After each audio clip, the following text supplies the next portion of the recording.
ദൈവത്തിനു മഹത്വം. യേശുക്രിസ്തുവിന്റെ വീണ്ടും വരവും പ്രവചന പഠനവും ഇസ്രായേൽ ചരിത്രവും 189 ഭാഗത്തേക്ക് ഏവരെയും പ്രാർത്ഥനയോടെ ക്ഷണിച്ചുകൊള്ളുന്നു. സൃഷ്ടിതാവിനെ മറന്നിടല്ലേ, സൃഷ്ടിയിൽ നിന്മനം ചാഞ്ഞു പോയിടല്ലേ, സൃഷ്ടിതാവിനെ മറന്നിടല്ലേ.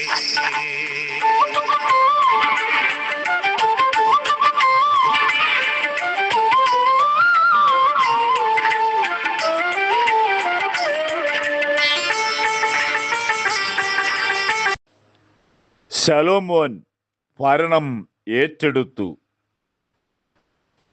ചില ദിവസത്തിനുള്ളിൽ ഒരു വലിയ പ്രശ്നം തൻ്റെ മുമ്പിൽ കടന്നു വന്നു. ഭരണം ഏറ്റെടുക്കുമ്പോൾ ആ പ്രശ്നങ്ങൾ വരുന്നത് ഇതൊരു വല്ലാത്തൊരു പ്രശ്നമായിരുന്നു.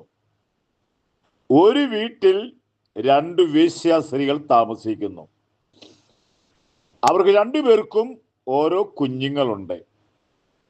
നേരം വെളുത്തപ്പോൾ ഒരു വേശ്യാസ്ത്രീയുടെ കുഞ്ഞ് മരിച്ചുപോയി.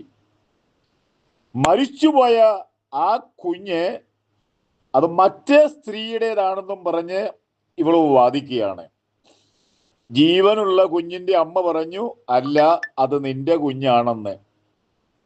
പ്രശ്നം പരിഹരിക്കാൻ പറ്റാതായപ്പോൾ ഇവർ 2 പേരും കൂടെ നേരെ ശലോമോൻ രാജാവിന്റെ അടുക്കൽ എത്തുന്നു. അവർ 2 പേരും ഒരുപോലെ പറയുന്നു. മരിച്ച കുഞ്ഞിന്റെ അമ്മ പറയുന്നത് എൻ്റെ കുഞ്ഞല്ല, ജീവനുള്ള കുഞ്ഞാണ് എൻ്റെ കുഞ്ഞെന്ന്. ഇന്നത്തെ കാലത്ത് DNA ഒക്കെ ഉണ്ടല്ലോ, പരിശോധിച്ച് കണ്ടുപിടിക്കാം. പക്ഷെ അന്ന് എങ്ങനെ കണ്ടുപിടിക്കാനാ? വല്ലാത്തൊരു സാഹചര്യമായി ആരെയും കുഴയ്ക്കുന്ന ഒരു വിഷയം കടന്നു വന്നു. ഈ വിഷയത്തിനകത്തൊരു പരിഹാരം കണ്ടെത്തുവാൻ വലിയ ബുദ്ധിമുട്ടായിരിക്കുന്ന സാഹചര്യം.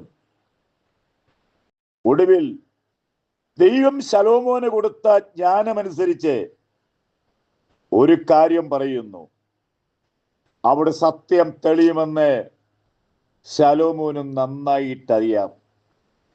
ഒരു പ്രതിസന്ധി ഘട്ടം വരുമ്പോൾ പലപ്പോഴും നമ്മുടെ ബുദ്ധി മാത്രം ഉപയോഗിക്കാതെ ഇതിന്റെ പരിണിത ഫലത്തിനു വേണ്ടി നാം ദൈവസന്നിധാനത്തിൽ അല്പസമയം ചെലവഴിച്ചു കഴിഞ്ഞാൽ പ്രശ്നങ്ങൾക്ക് പരിഹാരമുണ്ടാകാൻ സാധിക്കും. മോശയുടെ കാലത്ത് ഒരു പ്രശ്ന പരിഹാരത്തിന് വേണ്ടി രാവിലെ മുതൽ പ്രശ്നം പരിഹരിക്കുന്നില്ല. തൻ്റെ അമ്മായിയപ്പൻ പറയുന്നൊരു കാര്യമുണ്ട്, മോശേ, ദൈവത്തിങ്കിലേക്ക് ഏൽപ്പിക്കുക, അവൻ നീതിയോടെ കാര്യം ചെയ്യും. ജീവിതത്തിൽ ഏതൊരു പ്രയാസം കടന്നു വന്നാലും നീതിയോടെ വിരിക്കുന്ന ഒരു ദൈവത്തിന്റെ കരങ്ങളിൽ നമ്മുടെ ഏത് പ്രശ്നവും ദൈവത്തിന്റെ പക്കൽ ഏൽപ്പിച്ചാൽ നീതിയോടെ വിധിക്കുന്ന ഒരു ദൈവമാണ് നമ്മുടെ ദൈവം എന്ന് ഓർത്തുകൊള്ളുക. ശലോമോൻ ദൈവം കൊടുത്ത ജ്ഞാനമനുസരിച്ച് പറഞ്ഞു, ഒരു വാള് കൊണ്ടുവരാൻ പറഞ്ഞു. എന്തിനാ?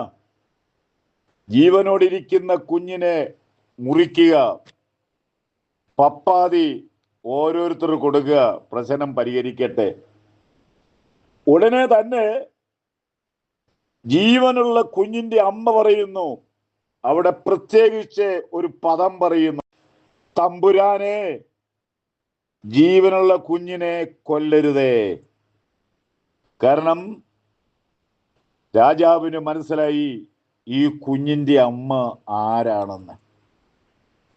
എന്നാൽ മറ്റവള് പറയുന്ന കേട്ടോ, മരിച്ച കുഞ്ഞിന്റെ മാതാവ് പറയുന്ന കേട്ടോ, മുറിക്കുക. മുറിച്ചേ പറ്റുള്ളൂ പറഞ്ഞു. എനിക്കും വേണ്ട, അവൾക്കും വേണ്ട, പിളർക്കുക.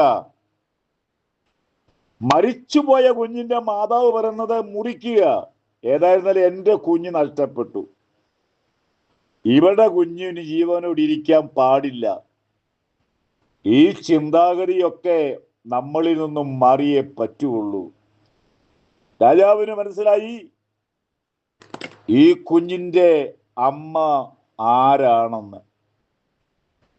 ഉടനെ തന്നെ രാജാവ് പറഞ്ഞു, തമ്പുരാനെ, കുഞ്ഞിനെ മുറിക്കരുതേ എന്നു പറഞ്ഞ ആ മാതാവിൻ്റെ കയ്യിൽ ഈ കുഞ്ഞിനെ കൊടുത്തു. ഇതിനകത്ത് വ്യാജം പറഞ്ഞവൾ ആരാണെന്ന് രാജാവിന് മനസ്സിലായി. നാം ഇന്ന് ലോകത്തിലേക്ക് നോക്കിയാൽ നീതി സത്യം ഉണ്ടോ? ആത്മീയ മണ്ഡലത്തിലേക്ക് നോക്കിയാൽ നാം ചിന്തിക്കണം, നീതിക്കും സത്യത്തിനും വിലയുണ്ടോ? വില കൊടുത്തേ പറ്റുള്ളൂ. സത്യം ഒരിക്കലും പരാജയപ്പെടുകയില്ല. നീതി ഒരിക്കലും താളടിയായി പോകുകയില്ല. ലോകത്തിലാകമാന ആത്മീയ മണ്ഡലത്തിലേക്ക് നോക്കിയാൽ നാം പലപ്പോഴും ദുഃഖങ്ങളും വേദനകളുമാണ് അനുഭവിക്കുന്നത്. നീതിയും ന്യായവും തീർച്ചയായിട്ടും നടപ്പിലാക്കണം. സത്യത്തിന് വേണ്ടി നിൽക്കണം. എന്തെല്ലാം ഛേദം വന്നാലും സത്യത്തിൽ നിന്നും നമ്മൾ പുറകോട്ട് പോകല്ലേ. നമ്മുടെ ജീവിതത്തിൽ ഏറ്റവും വിലപ്പെട്ടത് നിത്യതയാണ്. നമ്മുടെ ഇവിടുത്തെ വാസം എന്ന് പറഞ്ഞാൽ മരണത്തോടുകൂടി അവസാനിക്കുന്നു. എന്നാൽ അപ്പുറം യുഗായുഗം വാഴുവാനുള്ള ഒരു നിത്യത നമുക്ക് വേണ്ടി ദൈവം നൽകുന്നെന്നോർത്തെ, വിശ്വാസികളെ, ദൈവമക്കളെ, എന്നെ കേൾക്കുന്ന ഒത്തിരി അവിശ്വാസികളായിരിക്കുന്ന ആളുകളുണ്ട്. അവരും കൂടി ശ്രദ്ധിക്കുക. നമുക്ക് ലോകത്തിൽ എന്തെല്ലാം നഷ്ടം വന്നാലും നീതിക്ക് വേണ്ടിയും സത്യത്തിന് നിൽക്കണം. നാം അനീതി പ്രവർത്തിച്ചു കഴിഞ്ഞാൽ, അനീതി കൊണ്ട് ഒരുപക്ഷെ കാര്യം നേടിയാലും അനീതി ഒരു ദിവസം പരാജയപ്പെടും, നാമും പരാജയപ്പെടും. എന്നാൽ സത്യത്തിൽ നിന്ന് കഴിഞ്ഞാൽ ഒരു ദിവസം സത്യം ഉയർത്തെഴുന്നേറ്റു വരും എന്ന് ഓർപ്പിച്ചുകൊള്ളുന്നു. എന്നെ ശ്രദ്ധിക്കുന്ന പ്രിയപ്പെട്ടവരെ, ദൈവം ശലോമോന് കൊടുത്ത ജ്ഞാനം കൊണ്ട് ആ വലിയ പ്രശ്നത്തിനൊരു പരിഹാരമുണ്ടായതുപോലെ ദൈവം നമന്നിരിക്കുന്ന ന്യായപ്രകാരം, ദൈവം നന്നിരിക്കുന്ന സത്യപ്രകാരം നാം മുൻപോട്ട് പോയാൽ ഒരു കാരണവശാലും നാം പരാജയപ്പെടുകയില്ല എന്ന് ഓർപ്പിക്കുന്നു. എന്റെ ജീവിതത്തിൽ ഏറ്റവും പ്രാർത്ഥിക്കുന്ന വിഷയം, ഭാരതത്തിൽ വലിയ ഉണർവുണ്ടാകണം.